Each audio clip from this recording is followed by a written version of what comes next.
नमस्कार जी। सत साहेब। क्या नाम है जी आपका? कामिनी। कहाँ के रहने वाले हैं आप? गांव परसोदा, जिला बालोद, छत्तीसगढ़।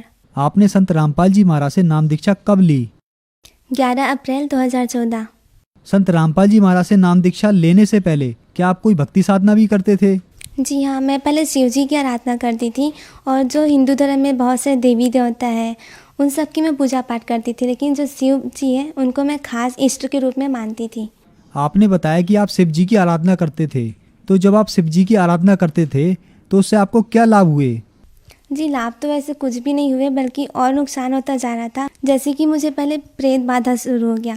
ये किस्सा बहुत 1 साल से चलता रहा, मैं किसी को बताती नहीं थी, अंदर ही अंदर घुटती रहती थी। और एक समय ऐसे आया कि मैं बहुत परेशान हो गई थी, मेरे घर वाले परेशान हो रहे थे। वो प्रेत आत्मा मेरे शरीर में प्रवेश करके बहुत आवाज़ करती थी, मेरे घर वालों को बहुत परेशान करके रखती थी। और सबके घर लाइट जला करता था, तो हमारे घर सब लाइटें बंद हो जाती थी, कुछ भी बत्ती जलाते थे वो बंद हो जाता था, रोशनी रहता ही नहीं था। और शारीरिक रूप से भी वो मुझे नुकसान पहुंचाता था। ये पहले 1 साल से चालू हो रहा था, लेकिन उतना ज़्यादा नहीं था। ये लगभग 4 महीने बहुत ज़्यादा मुझे परेशान करने लगा। मेरी फैमिली में जो मेरे चाचा हैं, कि मेरे जो बड़े दादा हैं, उनके बेटे वो लोग दूसरे गांव में रहते हैं। उन लोग पहले से ही संत रामपाल जी महाराज की शरण में जुड़े हुए थे, वो हम लोग को मालूम नहीं था। तब उन लोग को जब पता चला कि मेरे ही परिवार में कोई गुड़िया जो इस भूत प्रेत की बाधा से परेशान रहती है, तब वो मेरे घर आए और बताया कि संत रामपाल जी महाराज की शरण में जाने के बाद ये पूरी तरह से ठीक हो जाएगी।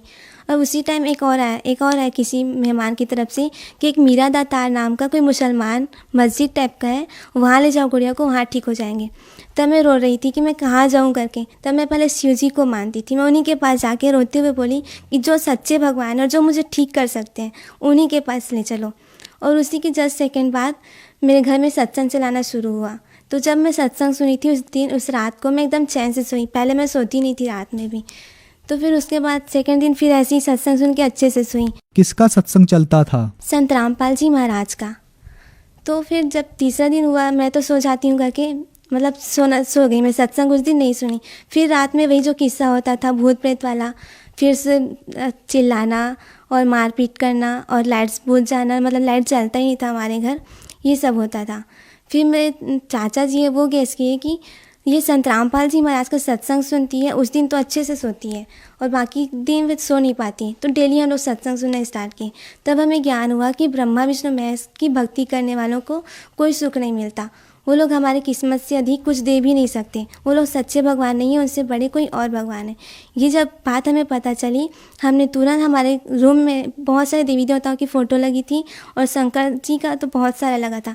सारे फ़ोटोज़ हमने निकाल के अलग से छज्जे पे टांग दिया और उस दिन से हम लोग थोड़ा ठीक रहने लगे। फिर उसके बाद मेरा 10th का एग्ज़ाम चला था, तो मैं बोली पहले एग्ज़ाम दिला लेती हूँ, उसके बाद हम लोग कुछ सोचेंगे करके। फिर संत रामपाल जी महाराज का हम सत्संग सुनते सुनते बहुत सारे हमें ज्ञान हुआ कि सबसे बड़े भगवान कोई और है। तो हमने पूरा ठान लिया कि हम तो जाएंगे ही बरवाला करके।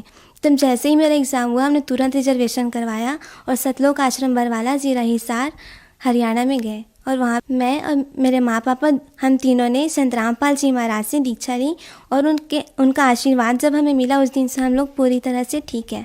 आपने बताया कि आपने संत रामपाल जी महाराज से नाम दीक्षा ली। हमने सुना है कि संत रामपाल जी महाराज से नाम दीक्षा लेने से बहुत सारे लाभ प्राप्त होते हैं, तो क्या आपको भी कोई लाभ प्राप्त हुए?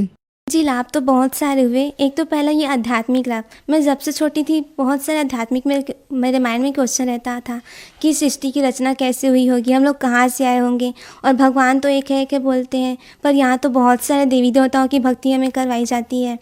तो ये सब जो मेरे मन में शंकाएं रहती थी वो संत रामपाल जी महाराज की शरण में जाने से ही क्लियर हुई। और दूसरा लाभ ये कि मुझ में एक शक्ति थी कि अगर कोई मरने वाला रहता था वो मैं जान जाती थी। जैसे कि कोई भी मरता है तो उसके बॉडी से एक स्मेल आता है, वो मैं सूंघ के समझ जाती थी कि वो मरने वाला है, और वही स्मेल मेरे बॉडी से भी आ रहा था। तो ये श्योर था कि मैं तो मरूंगी ही। पर संत रामपाल जी महाराज ने अपना आशीर्वाद भरा हाथ जब मेरे सिर पे रखा, आज तक मुझे कुछ नहीं हुआ, मैं आपके सामने खड़ी हूँ। फिर भी जब मैं संत रामपाल जी महाराज से नाम प्राप्त कर ली थी, उसके बाद भी शक्ति मेरे में थी। तो मैंने संत रामपाल जी महाराज के पास प्रार्थना लगवाई कि गुरुजी मुझे ये सब नहीं चाहिए, क्योंकि मुझे जब पता चलता है कि कोई मरने वाला है तो मैं रात भर सो नहीं पाती हूँ, मुझे बहुत डरावना लगता है। तो उसी दिन से संत रामपाल जी महाराज की कृपा से वो शक्ति मेरे में नहीं है। अब मैं जान भी नहीं पाती हूँ कि कोई मरने वाला है। और एक लाभ तो और हुआ कि बोलते हैं ना कि सद्गुरु शरण में आने से आई टले बला, जो मस्तक पे सूली हो वो कांटे में टल जा। ऐसे मेरे साथ जब हम लोग ऐसे कहीं जा रहे थे, वहाँ हमारा एक्सीडेंट हुआ था। उसमें मैं कहीं अलग गिरी थी, बाइक अलग गिरा था, मेरे साथ जो और 2 लोग थे वो लोग अलग गिरे थे। बहुत दर्दनाक हादसा हुआ था, मैं बेहोश हो चुकी थी। उस टाइम एकदम जितना चोट लगना था, जैसे हम लोग गिरे थे वैसा चोट हमें नहीं लगा, छोटा मोटा चोट लगा जो कुछ ही दिनों में ट्रीटमेंट करके ठीक हो गया। और उस टाइम बहुत लगातार मेरे साथ कुछ ना कुछ हादसा होता रहा। जैसे ही एक्सीडेंट हुआ उसके जस्ट सेकेंड दिन फिर जब मैं घर में आई तो वहाँ से बड़ा सा बर्तन मेरे सिर पे गिर गया जब मैं ज़मीन पे ऐसे लेटी हुई थी।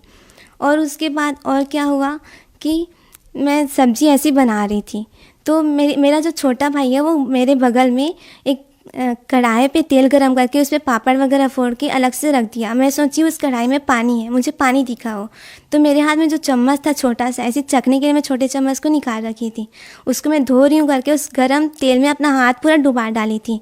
लेकिन मेरा हाथ कुछ नहीं हुआ, मुझे बस इतना एहसास हुआ कि वो पानी नहीं वो तेल है। तो तुरंत मैं हाथ धो के आ गई और चम्मच को उसी में छोड़ दी थी और फिर से सब्जी को ऐसे ही कुछ करने लग गई। जब मैं अपनी छोटी बहन को बोली कि उस चम्मच को निकाल के अलग से रख दे, वो छोटी बहन सिर्फ 2 उंगलियां बस डाली थी उस चम्मच को डालने के लिए और कराने लगी कि तेल बहुत गर्म है करके, जबकि मैं अपना पूरा हाथ डाली थी, कुछ भी नहीं हुआ मेरे हाथ को। तो ये परमात्मा बार बार मेरी रक्षा करते रहे। जो जन समुदाय आज आपको देख रहा है उनको आप क्या संदेश देना चाहते हैं? मैं अपने सभी भाई बहनों से हाथ जोड़कर प्रार्थना करती हूँ कि आप लोग कम से कम संत रामपाल जी महाराज का सत्संग एक बार जानने के लिए तो सुने कि ऐसा क्या ज्ञान बताते हैं जिससे हजारों लोग उनके जेल जाने के बाद भी उनसे जुड़ रहे हैं। और संत रामपाल जी महाराज जो ज्ञान देते हैं वो पूर्णतः अपने शास्त्रों पर आधारित है, कोई मनगढ़ंत बात नहीं है। वो जो भी बात बोलते हैं उसका बहुत सारे प्रमाण हमारे ग्रंथों के हिसाब से देते हैं। इसलिए मैं सबसे प्रार्थना करती हूँ कि एक बार संत रामपाल जी महाराज से नाम दीक्षा लो और अपना कल्याण कराओ। आपकी एज बहुत छोटी लग रही है, लेकिन आपकी बातें सुनकर लग रहा है कि आपको बहुत ज़्यादा ज्ञान प्राप्त हो गया है। ऐसा क्या संत रामपाल जी महाराज ज्ञान देते हैं जो छोटे छोटे बच्चे भी इतनी ज़्यादा ज्ञान की बातें करते हैं? संत रामपाल जी महाराज हमारे जितने भी धर्म ग्रंथ हैं, शास्त्र हैं, उन सबको खोल खोल के दिखाते हैं। और हम डेली उनका सत्संग सुनते हैं तो उनका ज्ञान ऐसा है कि डेली सुनने के कारण हमें याद भी हो जाता है और हमें बहुत सारी शिक्षाएं भी मिलती हैं। संत रामपाल जी महाराज जी का सत्संग बहुत सारे टीवी चैनल्स में आता है, उसके नीचे पट्टी चलती है, उस पट्टी पर बहुत सारे नंबर भी रहते हैं, उस नंबर पर हम कॉन्टेक्ट करके उनसे जुड़ सकते हैं। धन्यवाद जी। सत साहेब।